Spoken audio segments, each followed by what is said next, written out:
Com a palavra o senhor Renato Conchon, coordenador do Núcleo Econômico da Confederação Nacional da Agricultura e Pecuária no Brasil, CNA. Aqui no Brasil, no modelo tributário atual, até o simples é confuso, presidente. É confuso. Até o simples é confuso. Bom dia, presidente, senador Ângelo Coronel. Prazer, parabenizar a CAI, senador Efraim, os demais senhoras e senadores, parlamentares aqui presentes. Prazer estar aqui para poder contribuir com esse debate. A gente vai falar um pouquinho sobre a reforma tributária do consumo aqui e como que a CNA e o agronegócio como um todo, observa esse movimento aprovado lá pela Câmara e as nossas preocupações, os nossos endereçamentos de pedidos e sugestões aqui para o Senado Federal no sentido de colaborar. Aqui eu vou mostrar rapidamente só uma visão geral do setor para que todo mundo tenha mais ou menos a noção quando a gente fala das entidades.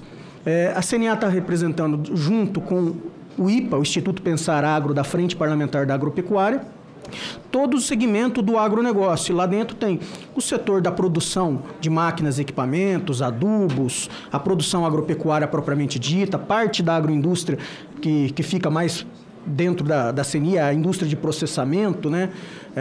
E também o setor de serviços.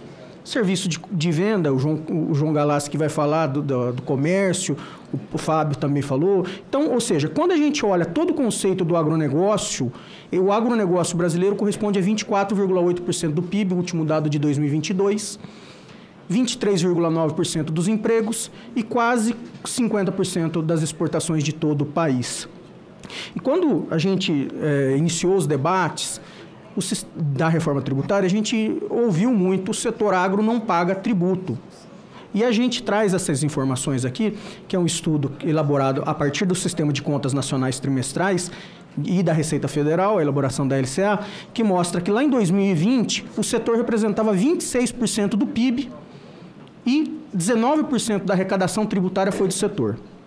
Ou seja, e aí mais uma vez, produtor rural, indústria de processamento, a indústria de máquinas, equipamentos, de insumos agropecuários, setor de serviços, tudo isso envolvido. O que representava uma cifra de aproximadamente 460 bilhões.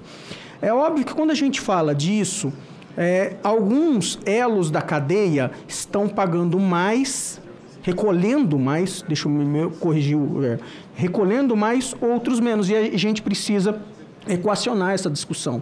Agora, fato é também, para trazer um exemplo do que eu estou falando, quando a gente faz uma contratação de um seguro para o nosso carro, para a nossa casa, seguro de vida, junto com a apólice tem o IOF, que é um tributo federal, e quem paga é quem está contratando o serviço, mas quem recolhe é o setor financeiro.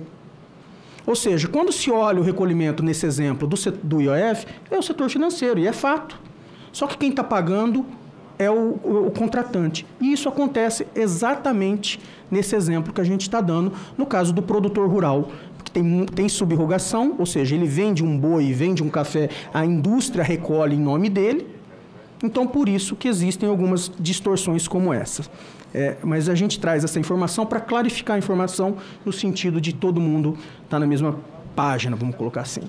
E aí a gente cai propriamente no que texto aprovado pela Câmara dos Deputados, esse tratamento diferencial do agronegócio. Fato é que não é só para o agronegócio. Tem setor de saúde, setor de educação, setor de audiovisual, que também foram previstos. Mas aqui eu trago um exemplo específico do agro. E a gente vê que tem a alíquota do IBS e da CBS, né, que é o IVA dual, com redução de 60%.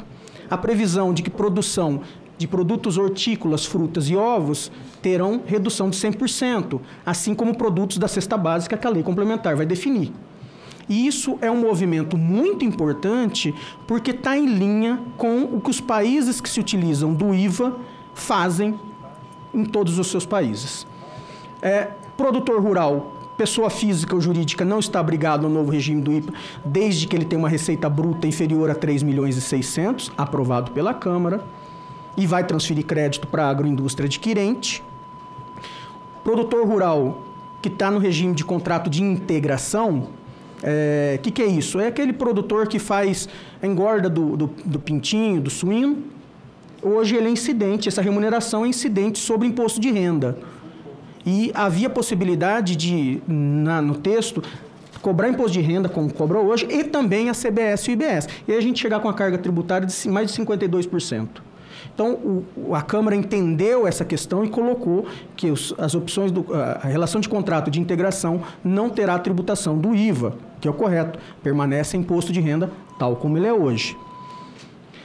O imposto seletivo, ele não incide, como o Mário colocou, isso foi um pleito bastante forte sobre tudo aquilo que tiver alíquota reduzida, ou seja, alimentos, se tiver alíquota reduzida, não vai poder incidir seletivo sobre esses produtos. Assim como os insumos agropecuários, está previsto. E eu concordo com o Mário Sérgio, falando que, na verdade, está previsto na PEC, aprovada pela Câmara, que não incidirá seletivo sobre insumos agropecuários. Mas, na verdade, não pode incidir sobre qualquer tipo de insumo. Isso é fato. Porque senão a gente leva para um novo modelo a cumulatividade, os problemas do modelo atual. E isso a gente não pode realmente permitir. O IPVA, não haverá incidência sobre aeronaves de pulverização e tratores e máquinas agrícolas. A questão da exportação, o Mário Sérgio muito bem colocou aí, que já está prevista a imunidade da IBS, CBS estadual, federal e cobrança do imposto seletivo. Então, um errinho ali na letra A, imposto seletivo, não IE de exportação. Mas está assegurado o crédito da manutenção aos exportadores, isso está correto. As cooperativas, o Musi vai falar com muito mais propriedade que eu, essa questão que foi aprovada lá no texto da Câmara dos Deputados. A questão do biocombustível, não dá para tributar biocombustível exatamente como derivados de petróleo. A Câmara entendeu isso. Inclusive, já está até previsto na Constituição. A Emenda Constitucional 123 traz essa previsão que haverá tributação diferenciada entre biocombustível e combustível fóssil. O que nós asseguramos na PEC é justamente essa questão de haver a necessidade dessa diferenciação. Então, dito isso, o importante e aí a gente um pedido ao Senado, senador Ângelo, que não haja retrocesso, senador Efraim. Tenho certeza que o Senado vai estar sensível a essas questões e a gente está aqui para debater todos os detalhes. Algumas questões merecem ser aperfeiçoadas na nossa visão. E a gente vai apresentar todos os estudos, tal como nós fizemos na Câmara dos Deputados, no sentido de que o Senado Federal tenha certeza do que está trabalhando e consciência dos impactos, tanto setorial quanto a nível nacional, que acho que é a responsabilidade maior. E dentro desses pontos, a gente traz 4 pontos primordiais, essenciais, e depois, senador Ângelo, nós vamos apresentar um documento com todo esse detalhamento, que é a alíquota reduzida, a alíquota diferenciada. Foi aprovada pela Câmara a redução de 60%. E a gente está pleiteando uma redução de 80%. Por que isso? Porque, olhando a literatura internacional, hoje, se a gente está falando de uma alíquota padrão de 25%, o desconto de 60%, teremos uma alíquota de 10%. Basicamente é isso. O Brasil será um grande produtor de alimentos e será o país que mais cobra imposto sobre alimentos à sua população. Ou seja, respondendo à pergunta do internauta, senador Ângelo, a gente tem o cuidado de que não haja reflexos no preço da comida da população e na inflação do Brasil. Por isso que é importante ampliar o desconto de 60% para 80%.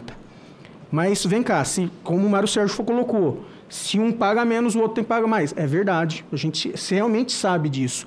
Mas a grande questão, a gente está com um olhar para o pai de família, com o preço do alimento na mesa do trabalhador.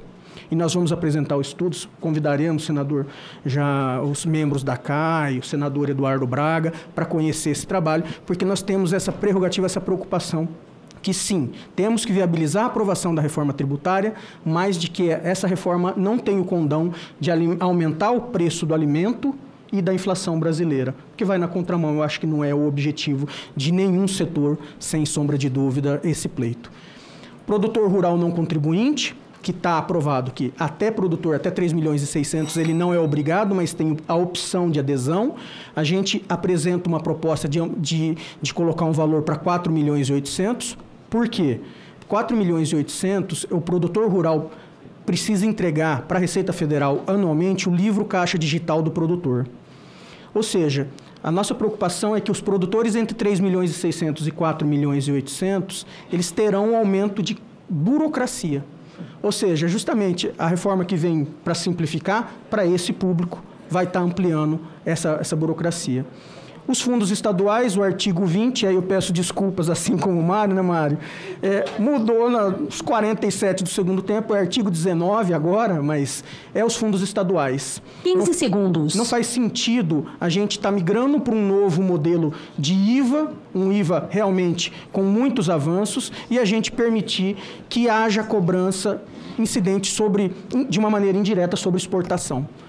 O setor rural realmente acredita que não é o melhor caminho e a gente precisa, e a gente pede ao Senado Federal esse cuidado para que haja revogação do artigo 19 e não do artigo 20. Eu peço desculpas por esse erro.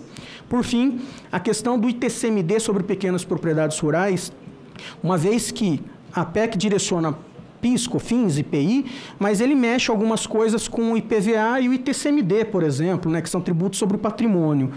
Nessa questão do ITCMD, o setor rural, eu acho que senhoras e senhores senadores em todo o Brasil, já viram que quando o proprietário, o pai, a mãe, o proprietário da fazenda morre e passa para os filhos, às vezes o inventário não fecha porque não tem dinheiro para pagar o imposto.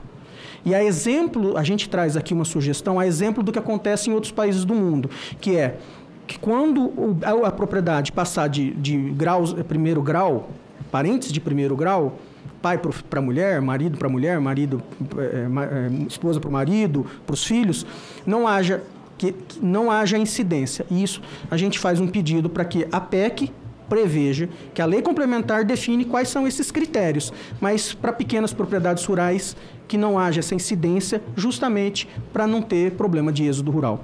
Com isso eu concluo, senador Ângelo, senador Efraim, dos demais senadores, agradeço aqui e nós seguiremos à disposição de todo o Senado Federal para colaborar nesse processo. Muito obrigado. Obrigado.